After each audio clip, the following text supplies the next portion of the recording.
Blueprint PVC second ಇರದ accountancy subject ಅದು blueprint. ಇದರೊಳಗೆ ಇವಾಗ ಟೋಟಲ್ 132 ಮಾರ್ಕ್ಸಿಂದ ಕ್ವಶನ್ ಪೇಪರ್ ಇರ್ತದೆ. 132 ಮಾರ್ಕ್ಸ್ ಕ್ವಶನ್ ಪೇಪರ್ ಇರ್ತದೆ. ಅದರೊಳಗೆ 80 ಮಾರ್ಕ್ಸ್ ಬಿಡಿಸ್ಬೇಕು ನೀವು. ಇಟ್ ಮೀನ್ಸ್ ನಿಮಗೆ ಹೆಚ್ಚು ಕಮ್ಮಿ 52 ಮಾರ್ಕ್ಸಿಂದ ಎಕ್ಸ್ಟ್ರಾ ಕ್ವಶನ್ಸ್ ಕೊಟ್ಟಿರ್ತಾನೆ. 52 ಮಾರ್ಕ್ಸಿಂದ ಎಕ್ಸ್ಟ್ರಾ ಕ್ವಶನ್ಸ್ ಕೊಟ್ಟಿರ್ತಾನೆ. ನಿಮಗೆ ಫಸ್ಟಿಗೆ MCQ question match the following, fill in the banks ಅಥವಾ 1 ಮಾರ್ಕಿನ ಕ್ವಶನ್ಸ್ ಇಂಥವನ್ನೆಲ್ಲ ಕೂಡಿ 20 ಮಾರ್ಕ್ ಇರ್ತದೆ. ಆಮೇಲೆ 2 ಮಾರ್ಕಿಂದು 10 ಕ್ವಶನ್ ಇರ್ತದೆ. 6 ಮಾರ್ಕ್ಸಿಂದ ಏನಿರ್ತದೆ ಅಂದ್ರೆ ಅದು 5 ಕ್ವಶನ್ ಕೊಡ್ತಾನೆ. ಸೊ ಲಾಸ್ಟ್ 12 ಮಾರ್ಕಿಂದ ಹೆಂಗಿರ್ತದೆ ಅಂದ್ರೆ ನಿಮ್ಗೆ 6 ಕ್ವಶನ್ಸ್ ಕೊಡ್ತಾನೆ ಅವನ್ನ. ಅಂದ್ರೆ 72 ಮಾರ್ಕ್ಸಿಂದ ಇರ್ತೈತಿ. 72 ಮಾರ್ಕ್ಸ್ ಒಳಗೆ ಬರೀ ನೀವು 36 ಮಾರ್ಕ್ಸ್ ಅಷ್ಟೇ ಕೊಡಿಸ್ಬೇಕ್ರಿ. ಅಂದ್ರೆ ಚಾಯ್ಸಿಂಗ್ ಇರ್ತೈತಿ. ಪ್ರತಿಯೊಂದರೊಳಗೂ ಮಿನಿಮಮ್ 3 ಇಂದ 4 ಕ್ವಶನ್ಸ್ ಏನಿರ್ತೈತಿ ಚಾಯ್ಸಿಂಗ್ ಇರ್ತೈತಿ. ಸಪೋಸ್ ಒಂದು ಟಾಪಿಕ್ ನನಗೆ ಏನೋ ಒಂಚೂರು ಟಫ್ ಅನ್ಸತೈತಿ, ಪರ್ಫೆಕ್ಟ್ ಇಲ್ಲ, ಒಂಚೂರು ಬರಾತಿಲ್ಲ ಅಂತ ನಿಮಗೆ ಫೀಲ್ ಅನ್ಸಾಕತ್ರು, ಇನ್ನೂ 2 ಕ್ವಶನ್ಸ್ ಏನಿರ್ತಪ್ಪ ಅಂದ್ರೆ ನಿಮ್ಗೆ ಚಾಯ್ಸಿಂಗ್ ಒಳಗೆ ಇರ್ತದೆ. ಅದನ್ನ ನೋಡ್ಕೊಂಡು ನೀವು ಮಾಡ್ಬೋದು. ನೋಡ್ರಿ, 1ನೇ ಟಾಪಿಕ್ ಒಳಗೆ ಯಾವ ಸ್ಪರ್ಧೆ ಇದು ಹೊಸ ಪ್ಯಾಟರ್ನ್ ರೀ. ಇದು ನಿನ್ನೆ ಏನಾಗಿತ್ತಪ್ಪ ಅಂತಂದ್ರೆ ಪ್ರಿನ್ಸಿಪಾಲ್ ಗ್ರೂಪಿಗೆ ನಿನ್ನೆ ಡಿಪಾರ್ಟ್ಮೆಂಟ್ನಿಂದ ಬಿಟ್ಟಿದ್ದಾರೆ ಇದನ್ನು ಹೊಸ ಪ್ಯಾಟರ್ನ. ಸೊ ಫಸ್ಟ್ ಟಾಪಿಕ್ಕಿಗೆ ಟೋಟಲ್ ನಿಮಗೆ 10 ಮಾರ್ಕ್ಸ್ ಅಲಾಟ್ಮೆಂಟ್ ಮಾಡಿದಾನೆ. ಸೆಕೆಂಡ್ ಟಾಪಿಕ್ಕಿಗೆ 8 ಮಾರ್ಕ್ಸ್ ಕೊಟ್ಟಾನ. ದೆನ್ ಥರ್ಡ್ ಟಾಪಿಕ್ಕಿಗೆ 22 ಮಾರ್ಕ್ಸ್ ಕೊಟ್ಟಾನ. ಫೋರ್ತ್ ಟಾಪಿಕ್ಕಿಗೆ 14, ಫಿಫ್ತ್ಗೆ 14 ಮಾರ್ಕ್ಸ್ ರೀ. 6th ಟಾಪಿಕ್ 14 ಮಾರ್ಕ್ಸ್ ರೀ. 7, 8ಗೆ 10 ಮತ್ತು 14. 9, 10 ಟಾಪಿಕ್ಕಿಗೆ 10, 9, 49ಗೆ 10 ಕೊಟ್ಟಾನ. ಟೋಟಲ್ 132 ಮಾರ್ಕ್ಸ್ ನಿಮಗೆ ಇರ್ತದೆ. ಇದ್ರಾಗ ಜಸ್ಟ್ ಎಷ್ಟು ಬಿಡಿಸ್ಬೇಕು ನೀವು? 80 ಮಾರ್ಕ್ಸಿಂದ ಅಷ್ಟೇ ಬಿಡಿಸ್ಬೇಕು. ಸೊ ಹಂಗಾರೆ ಇಲ್ಲಿ ಫಸ್ಟ್ ಅಂತೂ ಕಂಪಲ್ಸರಿ ಕ್ವಶನ್ ಇರ್ತದೆ. ಆಗಲೇ ಎಕ್ಸ್ಪ್ಲೇನ್ ಮಾಡಿಲ್ಲ ನಿಮಗೆ ಇದನ್ನ, ಇದು ಎಕ್ಸ್ಪ್ಲೇನ್ ಮಾಡಿದ್ದೈತೆ. ಇದ್ರ ಈ ಪ್ರಕಾರ ಒಳಗೆ ಇದು compulsory question. There is no choosing. ಇದ್ರೊಳಗೆ ಚಾಯ್ಸ್ ಇರೋದಿಲ್ಲ. ಪಾರ್ಟ್ ಬಿ ಒಳಗೆ ಚಾಯ್ಸಿಂಗ್ ಕೊಟ್ಟಿರ್ತಾನೆ ನಿಮಗೆ. ಪಾರ್ಟ್ ಬಿ ಒಳಗೆ ಯಾವ ಟಾಪಿಕ್ ಬೇಸ್ ಮೇಲೆ ನಿಮ್ಗೆ ಕ್ವಶನ್ಸ್ ಕೊಡ್ತಾನೆ ಅಂತಂದ್ರೆ topic number 1, topic number 3, topic number 5, topic 7, topic 10. ಈ ಟಾಪಿಕ್ ಬೇಸ್ ಮೇಲೆ ನಿಮಗೆ ಏನಿರ್ತದೆ ಅಂದ್ರೆ 3 ಕ್ವಶನ್, ಇದು 3 ಕ್ವಶನ್ ಎಕ್ಸ್ಟ್ರಾ ಕೊಟ್ಟಿರ್ತಾನೆ ನಿಮಗೆ. ಸೊ ದಟ್ 6 ಕ್ವಶನ್ಸ್ ಒಳಗೆ 1, 2, 3, 4, 5 ಕ್ವಶನ್ ಪ್ಲಸ್ 1 ಎಕ್ಸ್ಟ್ರಾ ಕೊಟ್ಟಿರ್ತಾನೆ. ಅದ್ರೊಳಗೆ 3 ಕ್ವಶನ್ ಬಿಡಿಸ್ತಾನೆ. ಅರ್ಥ ಆದ್ರೆ ನಿಮಗೆ ಅಷ್ಟ ಕ್ವಶನ್ಸ್ ನೀವು ಬಿಡಿಸ್ಬೇಕಾಗ್ತದೆ. ಅಂದ್ರೆ ಈಗ ನಿಮ್ಗೆ ಎಷ್ಟು ಈಸಿ ಮಾಡಿಬಿಟ್ಟದ ಅಂದ್ರೆ ಡಿಪಾರ್ಟ್ಮೆಂಟ್ನಿಂದ ಯಾವ ಟಾಪಿಕ್ ಒಳಗೆ ಕ್ವಶನ್ಸ್ ಬೀಳ್ತಾವ ಅನ್ನೋದಕ್ಕೆ ನಿಮಗೆ ಅಲಾಟ್ಮೆಂಟ್ ಮಾಡಿದಾನೆ. ಅಂದ್ರೆ ಹುಡುಗರು ಇಂಟ್ರೆಸ್ಟ್ ಕೊಟ್ಟು ಓದ್ಲಿ, ಹೆಚ್ಚಿನ ರಿಸಲ್ಟ್ ಬರಲಿ. PUC ರಿಸಲ್ಟ್ ಏನಾಗಿತ್ತು ಅಂದ್ರೆ ಪ್ರತಿ ವರ್ಷ ಓವರ್ ಆಲ್ ರಿಸಲ್ಟ್ ನಾವು ನೋಡಿದಾಗ 62ರಿಂದ 64, 65% ರಿಸಲ್ಟ್ ಆಗಿದೆ. SLC ಒಳಗೆ ಪಾಸ್ ಆಗಿ ಬಂದಂಥವ್ರು 35% ಹುಡುಗರು PUC ಒಳಗೆ ಫೇಲ್ಯೂರ್ ಆಗಿರ್ತಾರೆ.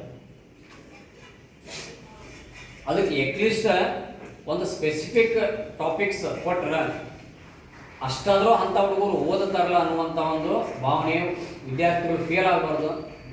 ಪಾಲಕರ ಒಂದು ಕನಸು ನನಸಾಗಬೇಕು ಅನ್ನುವಂಥ ಉದ್ದೇಶದಿಂದ ಏನು ಮಾಡಿದನಪ್ಪ ಅಂತಂದ್ರೆ ನಿಮ್ಗೆ ಇಲ್ಲಿ 1 mark 1 topic, 3rd topic, 5th, 7th, 10th ಟಾಪಿಕ್ದು 2 ಮಾರ್ಕಿಂದ ಅವನು ಕೊಡುವಂಥ ವ್ಯವಸ್ಥೆ ಮಾಡಿದಾನ. ಇನ್ನು ಪಾರ್ಟ್ ಸಿ ಒಳಗ್ರಿ ನೀವು 6 ಮಾರ್ಕಿಂದ 3 ಕ್ವಶನ್ಸ್ ಬಿಡಿಸ್ಬೇಕು. ಆಗಲೆಲ್ಲ ಎಕ್ಸ್ಪ್ಲೇನ್ ಮಾಡಿಲ್ಲ ಆ ರೀತಿ. ಟಾಪಿಕ್ಸ್ ಯಾವ್ಯಾವ ನಿಮಗೆ? First topic, 2nd, 3rd, 7th, 10. ಈ ಇದ್ರೊಳಗೆ ನಿಮಗೇನಂದ್ರೆ ಇದ್ರೊಳಗೆ ಟಾಪಿಕ್ಸ್ ಒಳಗೆ ನಿಮಗೆ ಕ್ವಶನ್ಸನ್ನು ನಿಮಗೆ ಕೇಳ್ತಾರ. ಇನ್ನು ಇಲ್ಲಿ ನಿಮಗೆ ಅಪ್ರಾಪರೇಷನ್ ಅಕೌಂಟ್ ನಿಮಗೆ ಸಪೋಸ್ ಕೇಳಿದಂತಂದ್ರೆ ಜಸ್ಟ್ 5 ಐಟಮ್ಸ್ ಕೊಡ್ತಾನೆ ನಿಮಗೆ. ಅಪ್ರಾಪರೇಷನ್ ಅಕೌಂಟ್ ಕೇಳಿದಂದ್ರೆ ಓನ್ಲಿ 5 ಐಟಮ್ಸ್ ಕೊಡ್ತಾನೆ. ಅಷ್ಟರೊಳಗೆ ನೀವು ಬಿಡಿಸ್ಬೇಕಾಗ್ತದೆ. ಆಮೇಲೆ suppose appropriation account with guarantee of profit ಕೇಳಿದಪ್ಪ ಅಂತಂದ್ರೆ ಜಸ್ಟ್ 4 ಐಟಮ್ಸ್ ಕೊಡ್ತಾನೆ ನಿಮಗೆ. ಆಮೇಲೆ interest on drawings, interest on capital ಇವನ್ನ ನಿಮಗೆ ಕೇಳುವಂಥ ಚಾನ್ಸಸ್ ಇರ್ತದೆ. ಇದನ್ನು ಸ್ಯಾಕ್ರಿಫೈಸ್ ರೇಷಿಯೋ ಅಥವಾ ನ್ಯೂ ಪ್ರಾಫಿಟ್ ಸೇವಿಂಗ್ ರೇಷಿಯೋ 2ರೊಳಗೆ 1 ಕ್ವಶನ್ಸ್ ಕೇಳ್ತಾನೆ ನಿಮಗೆ. ದೆನ್ ನೆಕ್ಸ್ಟ್ ರಿಟೈರ್ಮೆಂಟ್ ಇದ್ರೊಳಗೆ new profit saving ratio base ಮೇಲೆ ನಿಮಗೆ ಏನಿರ್ತದೆ ಅಂತ ಕ್ವಶನ್ಸ್ ಇರ್ತದೆ. ಆಮೇಲೆ ಡೆತ್ ಇದ್ರೊಳಗೆ ನಿಮಗೆ ಎಕ್ಸಿಕ್ಯೂಟರ್ಸ್ ಅಕೌಂಟ್ ಅಂತ ಕೇಳ್ತಾನೆ. ಅಂದ್ರೆ ಯಾರು ಎಕ್ಸ್ಪರ್ಟ್ ಆಗಿರ್ತಾರ ಅವ್ರಿಗೆ ಅವ್ರ ಪಾರ್ಟ್ ಎಷ್ಟು ಉಳಿತು, ಅವ್ರು ಎಷ್ಟು ಅಮೌಂಟ್ ಹಾಕಿದ್ದಾರೆ, ಎಷ್ಟು ಅಮೌಂಟ್ ಅವ್ರಿಗೆ ವಾಪಸ್ ಕೊಡಬೇಕಾಗ್ತದೆ ಅನ್ನೋದಕ್ಕೆ ಬೇಸ್ ಮೇಲೆ. ಆಮೇಲೆ disease partner capital account base ಮೇಲೆ ನಿಮಗೆ 5 ಮಾರ್ಕಿಂದ ಏನಂದ್ರೆ ಕ್ವಶನ್ಸ್ ಕೊಟ್ಟಿರ್ತಾನೆ. ಇನ್ನು ಪಾರ್ಟ್ ಚಾಪ್ಟರ್ ಟಿ 3 ಒಳಗೆ ನಿಮ್ಗೆ ಮೇನ್ಲಿ ಏನಂದ್ರೆ ಕಂಪ್ನೀಸ್ ಆ್ಯಕ್ಟ್ ಬೇಸ್ ಮೇಲೆ ನಿಮಗೆ ಜರ್ನಲ್ ಎಂಟ್ರೀಸ್ ಇರ್ತದೆ. ದೆನ್ ಫಾರ್ಫೀಚರ್ ಆಫ್ ಶೇರ್ಸ್ ನಿಮ್ಗೆ ಕೇಳ್ತಾನೆ. ನಾರ್ಮಲಿ ಕ್ವಶನ್ಸ್ ಇರ್ತದೆ ರೀ. ನಾರ್ಮಲಿ ಕ್ವಶನ್ಸ್ ನಿಮಗೆ ಏನಿರ್ತದೆ ಅಂದ್ರೆ ಒಂದು share application, share allotment, share first call, share second call, ಈ ಬೇಸ್ ಮೇಲೆ ನಿಮ್ಗೆ ಇರ್ತದೆ. ಈ addition to next continue entries ಏನು ಬರ್ತದೆ ಅಂದ್ರೆ ಶೇರ್ ಫಾರ್ಫೀಚರ್ ಬರ್ತದೆ. 3 ಎಂಟ್ರೀಸ್ ರೀ. ಒಂದು ಶೇರ್ ಫಾರ್ಫೀಚರ್ ಆಗಿರ್ತಕ್ಕಂಥದ್ದು ಎಂಟ್ರಿ ಕೊಡ್ತೀರಿ. Second reissue of share forfeiture entry ಕೊಡ್ತೀರಿ. ಲಾಸ್ಟ್ ಎಂಟ್ರಿ ಏನು ಕೊಡ್ತೀರಿ? Profit or loss on the issue of forfeiture of shares entry ನೀವು ಕೊಡ್ತೀರಿ. ಇವು ಇಷ್ಟ ಎಂಟ್ರಿಗೆ ನಿಮಗೆ 12 ಮಾರ್ಕ್ಸ್ ಕೇಳ್ತಾನೆ. 12 ಮಾರ್ಕ್ಸ್. ನರೇಶನ್ನ ಕಂಪಲ್ಸರಿ ಬರೀಬೇಕು. ನರೇಶನ್ನ ಕಂಪಲ್ಸರಿ ಬರೀಬೇಕು. ಇಲ್ಲಾಂದ್ರೆ ಹಾಫ್ ಆಫ್ ಮಾರ್ಕ್ಸ್ ಏನು ಕೇಳ್ತಂದ್ರೆ ನಿಮಗೆ ಅದು ಪೂರ್ತಿ ಅದನ್ನು ಕಟ್ ಮಾಡ್ತಾನೆ ಎನ್ಯುವಲ್ ಎಕ್ಸಾಮ್ ಒಳಗೆ. ಅದರ ಬಗ್ಗೆ ನಿಮಗೆ ಲಕ್ಷ್ಯಕ್ಕಿರಲಿ. ದೆನ್ ನಿಮ್ಗೆ ಕಂಪ್ನಿ ಬ್ಯಾಲೆನ್ಸ್ ಶೀಟ್ ಈಗೇನು ಟಾಪಿಕ್ ಶೇರ್ ಕ್ಯಾಪಿಟಲ್ ಮುಗೀತು. ಇದು ನೆಕ್ಸ್ಟ್ ಡಿಬೆಂಚರ್ ಐತಿ, ರಿಡಮ್ಷನ್ ಆಫ್ ಡಿಬೆಂಚರ್ಸ್. ಅದಾದ ತಕ್ಷಣ ನಿಮ್ಗೆ ಅನಾಲಿಸಿಸ್ ಆಫ್ ಫೈನಾನ್ಷಿಯಲ್ ಸ್ಟೇಟ್ಮೆಂಟ್ ಐತಿ. ಅದನ್ನು ಕಂಪ್ನಿದು ಏನು ಬರ್ತೈತಿ ಅದು ಫಿಕ್ಸ್ಡ್ ಫಾರ್ಮ್ಯಾಟ್ಸ್ ಅದ ರೀ. ಒಂದು statement of profit or loss ಅಂತದ, ಇನ್ನೊಂದು ಬ್ಯಾಲೆನ್ಸ್ ಶೀಟ್ ಅಂತದ. ಟೋಟಲ್ 11 ಶೆಡ್ಯೂಲ್ಸ್ ಬರ್ತದೆ. ಆ ಫಾರ್ಮ್ಯಾಟ್ ನೀವು ನೆನಪಿಟ್ಟು ಹೋಗ್ಬೇಕು. It takes lot of time. ನಿಮ್ಗೆ ಚಾಯ್ಸಿಂಗ್ ಕ್ವಶನ್ ಒಳಗೆ ಇರ್ತದೆ. ಬಟ್ ಏನಪ್ಪ ಅಂದ್ರೆ ಮುಂದೆ ನೀವು ಡಿಗ್ರಿ ಒಳಗೆ ಎಷ್ಟು ಮೂವ್ಮೆಂಟ್ ಆಗ್ತಿರಲ್ಲ. ನಾಳೆ ನೀವು BCom ಮಾಡಿರಿ, MCom ಮಾಡಿರಿ, BBA ಮಾಡಿರಿ, MBA ಮಾಡಿರಿ, ಯಾವುದೇ ಕೋರ್ಸ್ ಇದ್ರು ಎಲ್ಲೋ ಕಂಪ್ನಿಗೆ ಜಾಯ್ನ್ ಆದ್ರೆ ಅಂತಂದ್ರೆ PUC first year second year accountancy ಏನೈತಲ್ಲ ರೀ, ಇದು ನಿಮಗೆ ಏನಿದ್ದಂಗಪ್ಪ ಅಂತಂದ್ರೆ ಇದು ಫೌಂಡೇಶನ್ ಇದ್ದಂಗೆ ರೀ. ನಾಳೆ ಎಂಥ ಪೋಸ್ಟ್ ಒಳಗೆ ಕೂತ್ಕೊಂಡಾಗೂ ನಿಮಗೆ ಏನೋ ಅಲ್ಲಿ ಚೂರು ಡಿಫಿಕಲ್ಟ್ ಅನಿಸ್ತಂದ್ರೆ, ಕಾನ್ಸೆಪ್ಟ್ ಬೇಕು ಡಿಫಿಕಲ್ಟ್ ಅನ್ಸಾಗತ್ತಂದ್ರೆ ಫಸ್ಟ್ ಇಯರ್ ಬುಕ್ಕ ತೆಗೆದು ನೋಡ್ಬೇಕ್ರಿ.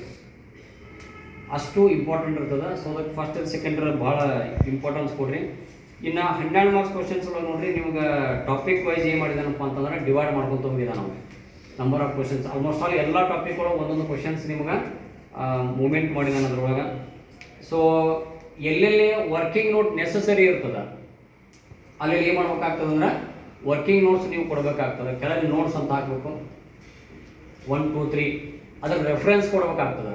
ಎಲ್ಲೆಲ್ಲಿ ನಿಮಗೆ ಅದ್ರ ರೆಫರೆನ್ಸ್ ಎಲ್ಲಿ ಅಮೌಂಟ್ ಬರೆದಿರ್ತೀರ ಅದ್ರ ಕ್ಯಾಲ್ಕುಲೇಷನ್ ಅದರದ್ದು ರೆಫರೆನ್ಸ್ ಕೊಡ್ಬೇಕಾಗ್ತದೆ.